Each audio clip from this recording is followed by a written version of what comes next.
Padre, pabinyagan ko sana ang anak ko. Ano ang ipangalan mo sa kanya? Tigre po.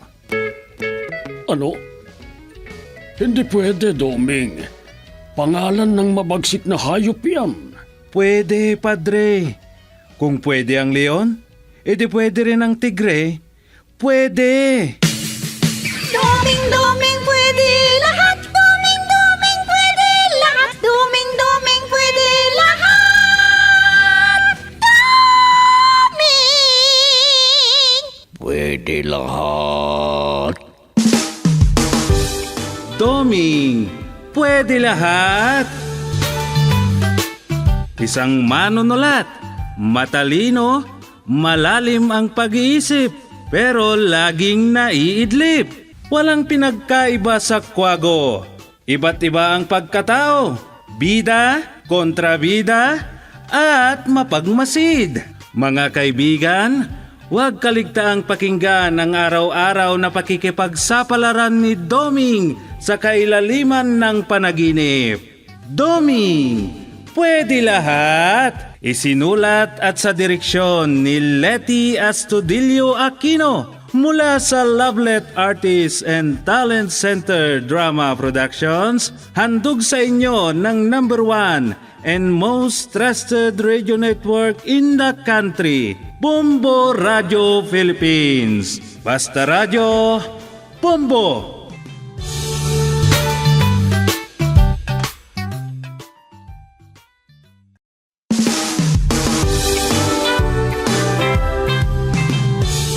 At ngayon, inyong pakinggan ang pakikipagsapalaran ni Doming sa ilalim ng panaginip. Narito ang kwento na ating pinamagatang Nang maging manggagamot si Doming. Dito sa ating dula, Doming, pwede lahat.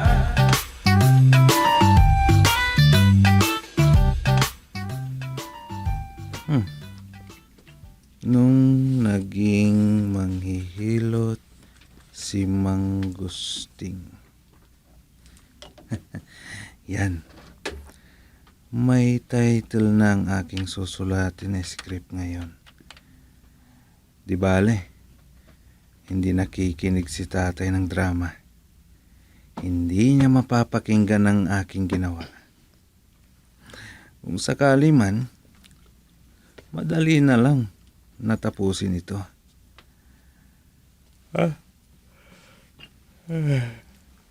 Ito ang mali. Nag-iistorbo na naman ang aking bunganga. Akala ko makakapag-umpisa na ako para may email na sa aming supervisor. Pero iba na naman ang aking nararamdaman. Ay, ihihiga ako saglit. Mamaya na ako magsusulat. Pagbibigyan ko ang aking mga mata.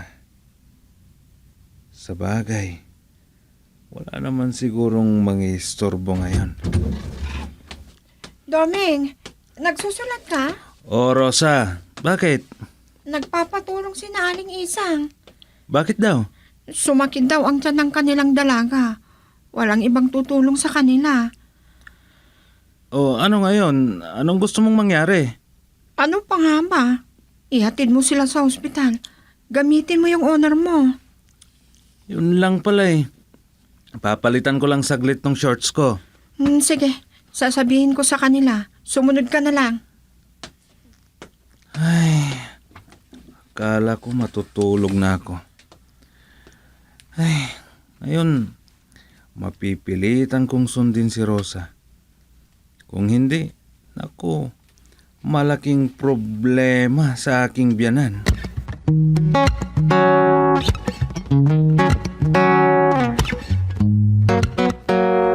Ay, buti na lang at nakauwi ako kaagad.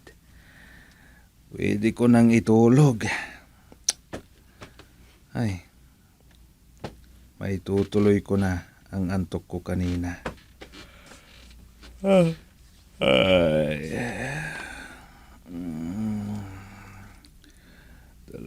inaantok na ako.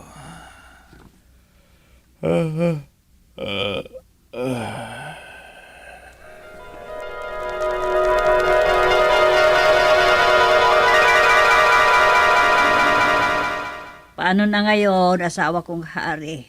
Malalang sakit ang kumapit sa anak nating prinsesa. Yan din ang aking inaalala, asawa kong Reyna. Maraming manggagamot na ang pumunta dito sa ating kaharian, pero wala pa rin nangyari. Ano kayang klasing sakit ang kumapit sa ating anak? Hindi ko din alam, asawa kong hari. Ipasabi natin na kailangan ang isang magaling na manggagamot. Ayaw kong may masamang mangyari sa ating anak. Oo, asawa kong hari. Nag-iisa ang anak natin na si Prinsesa Rosita. At ayaw kong may masamang mangyari sa kanya. Oo, lahat ng kaharian at kung sino man ang makapagpagaling sa kanya, siya ang mapapangasawa ng ating prinsesa. Ano? Totoo ba yung sinasabi mo? Asawa kong Reyna, ang mabuti ay puntahan mo ang ating anak na malungkot. Ako naman ay tatawagin ko ang isa nating sundalo at may ipag-uutos ako sa kanya.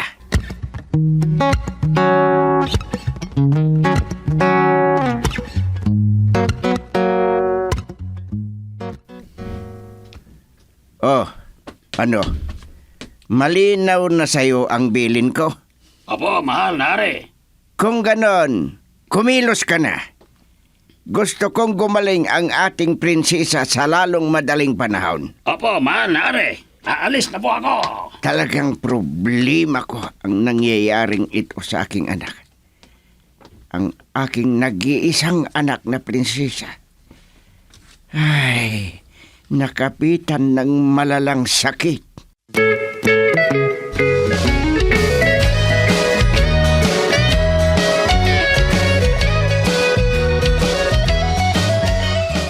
Ano pa talaga ang nararamdaman mo, anak kong prinsesa? Hindi ko rin maintindihan, ina kong Reyna. Hindi bale. Inutusan naman ng ama mong hari yung isa nating sundalo na ipagsabi sa mga iba't ibang kaharian. Pero may kondisyon. Anong kondisyon? Huwag mo nang isipin. Ang importante, gagaling ka. Anong kondisyon, ina kong Reyna? Sabihin niyo naman sa akin. Kung sino ba ang lalaking makapagpapagaling sa iyo, ay siya mong magiging asawa. Anong sinabi niyo, ina kong Reyna? Yan ang sinabi ng ama mong hari. Ina kong Reyna, Alam mo naman, kung ano ang sinabi niya, kung ano ang ipag-utos na, yun ang masusunod. At hindi ka pwedeng tumanggi. Pero, ganun pa man, sundin mo lahat ang sasabihin niya para na rin sa iyong kagalingan.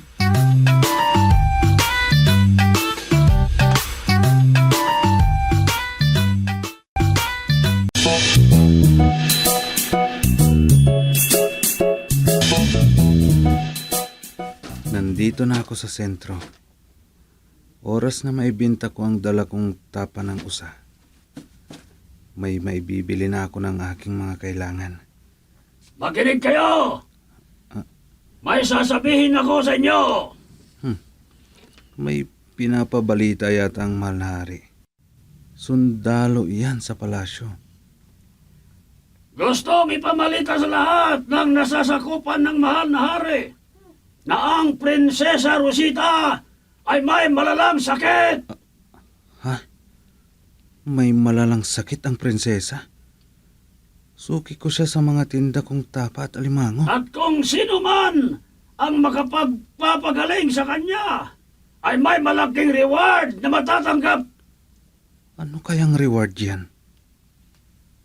Sino man ang makapagpapagaling sa kanya ay kanyang mapapangasawa. Kung manggagamot na lang sana ako. Ako na lang ang gagamot kay Prinsesa Rosita. Narinig Narinig niyo ba ang sinabi ko? Kung interesado kayo, pumunta na lang kayo sa palasyo para makapagpalista na kayo. Ayun, ayun na yung Inuulit sundalo. ko, Nakaalis na. kung sino ang Ano kaya ang interesado, sakit ni Prinsesa? pumunta na lang kayo sa palasyo. Isa sana akong manggagamot.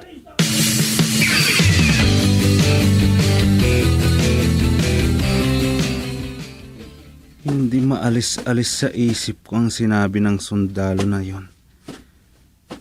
Noon pa man, ay may gusto na ako kay Prinsesa. Alam ko, hindi ako nababagay sa kanya. Mahirap lamang ako. Ito na sana ang pagkakataon para maging kabiyak siya ng aking puso. Ang prinsesa ng palasyo. Aking ninang na engkantada? Nagpakita ka sa akin? Ay, alam kong may problema ang aking inaanak sa binyag. Totoo po yung sinabi niyo, aking ninang. Alam kong gusto mong mapangasawa ang kaisa-isang anak nila, Haring Gustilaw at Reyna Sofia. Alam niyo po? Ay, oo naman. At kahit ano pa yung iniisip mo, ay, alam ko din. Opo, ninang. Noon pa man, gustong-gusto ko ng prinsesa. Pero hindi ako karapat-dapat sa kanya. Ngayon, sasabihin ko sa'yo, ito na ang iyong pagkakataon para makalapit ka sa kanya. Pero ninang, hindi ako manggagamot. Magtiwala ka sa akin, aking inaanak sa binyag. Matutulungan niyo po ako? Ay, wow! Makinig ka at sasabihin ko sa'yo kung ano ang iyong dapat gawin at kung anong gamot ang dadalhin mo sa kanya. Salamat po, ninang.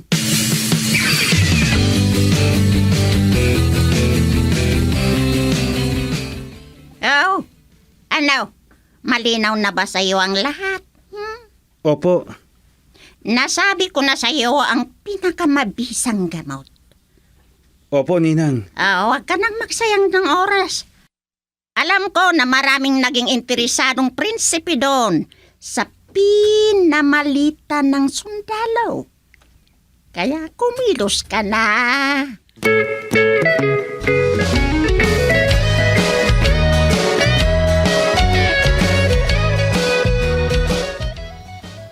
Ang ibig mong sabihin, Prinsipe Borcio, gusto mong gamutin ang anak naming prinsesa? Opo, mahal na Haring Gustilo. Bigyan niyo lang sana ako ng pagkakataon. Sige, pagbibigyan ko ang iyong kahilingan. Sana'y magamot mo ang aming anak. Gagawin ko ang lahat, mahal na hari. Dala ko po ang pinakamabisang gamot. Sige, puntahan mo na siya sa kanyang silid.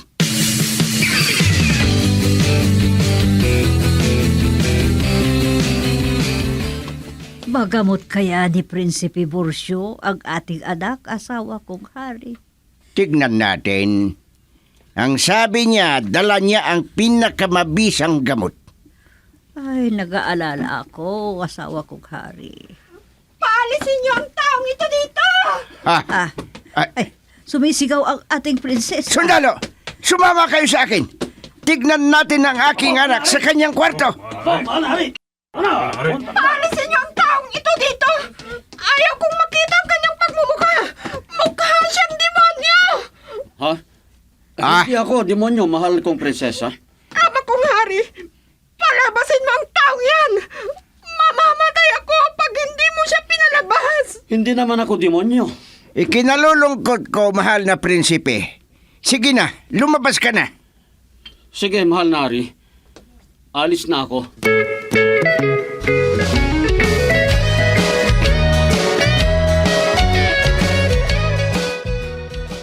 Anong pangalan mo?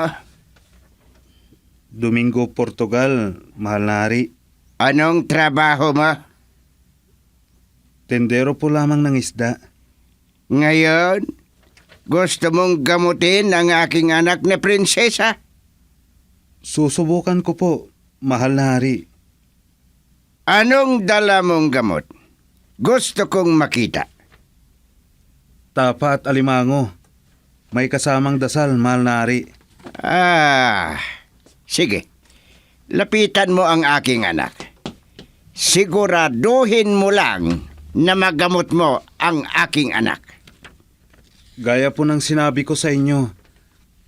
Susubukan ko po, mahal na hari. Kung maari sana, ayaw kong ipagamot sa kagaya mo nagtitinda lang ng isda ang aking anak. Dahil sa kagustuhan kong gumaling siya, kaya sige, gamutin mo siya. Ayaw niyong ipagamot sa akin ang inyong anak?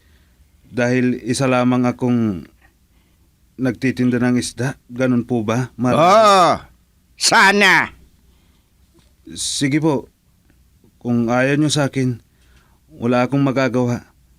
Ang importante, magamot ko po ang inyong anak. Ha? Yan po ang importante sa akin. Ang magamot ko ang inyong anak na prinsesa.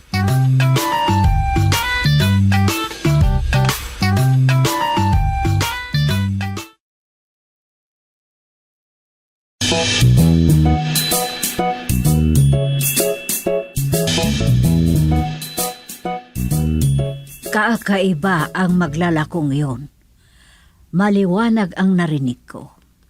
Kahit hindi daw niya mapapangasawa ang anak natin, ang mahalaga, mapagaling niya ang anak nating prinsesa. Kung ako naman ang iyong tatanungin, hindi ko tinitingnan ang kalagayan ng isang tao. Ang mahalaga, marunong siyang rumispeto sa kapwa-tao. Asawa kong Reyna? Aanhin mo ang isang prinsipe na pinamakagaling dito sa ibabaw ng mundo kung ang pag-uugali na ay hindi maganda. Sabagay, alam ko naman yan. Pero kung ako talaga ang masusunod sana at iyong tatanungin, ayaw ko sa tindirong yon para sa ating anak na prinsesa.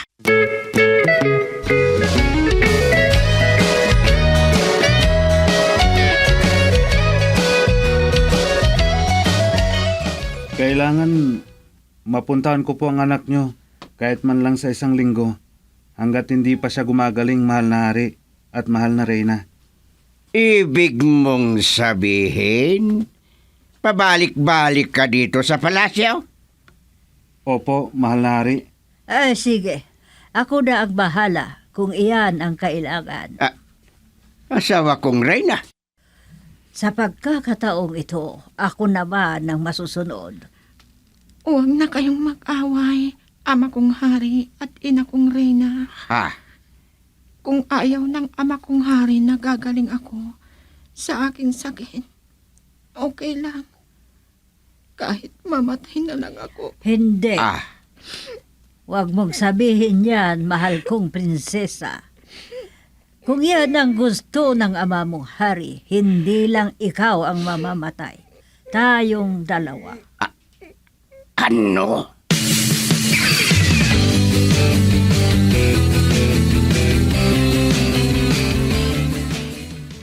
Unti-unting gumagaling ang aming anak na prinsesa, lalaki. Di ba ang sabi mo, kahit hindi mo mapapangasawang aming anak, basta gagaling lang siya? Opo, mahal na hari. Para wala kang masabi sa amin, bibigyan ka namin ng malaking halaga bilang gantimpala. Ikinalulungkot ko po, mahal na hari. Hindi ko po pababayaran ang aking ginawang paggamot sa inyong anak. Masaya na ako dahil napagaling ko siya. Ang ibig mong sabihin, asawa kong hari, hindi mo tutuparin ang iyong pinangako na kung sino man ang makapagpapagaling sa ating anak ay siyang magiging asawa o makakaisang dibdib ng ating anak. Kung ano ang gusto kong mangyari, siyang masusunod. Oh, Sige, ama kong hari, kung paaalisin niyo si Doming, sasama ako sa kanya. Ano? Gusto niyo bang mapahiya sa buong kaharian na ang anak ninyong dalaga ay isang disgrasyada? Ah, Ha? Para sabihin ko sa iyo, ama kong hari, nagkaintindihan na po kami ni Doming. ano? Oh, ano? Narinig mo, asawa kong hari? Hindi mo ba tutuparin ang pinangako mo? Hindi ba?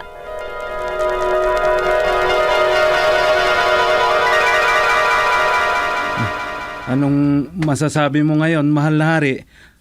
Masasabi mo, wala talaga. Dom! Hoy, Doming! Ha? Anong tinatawa mo dyan? Ha? Rosa? Nandyan ka na pala? Wala palang sakit yung dalaga nila Aling Isang. Kung ganon, bakit sumakit ang kanyang tiyan? Naglilihi pala? Ano? Patay!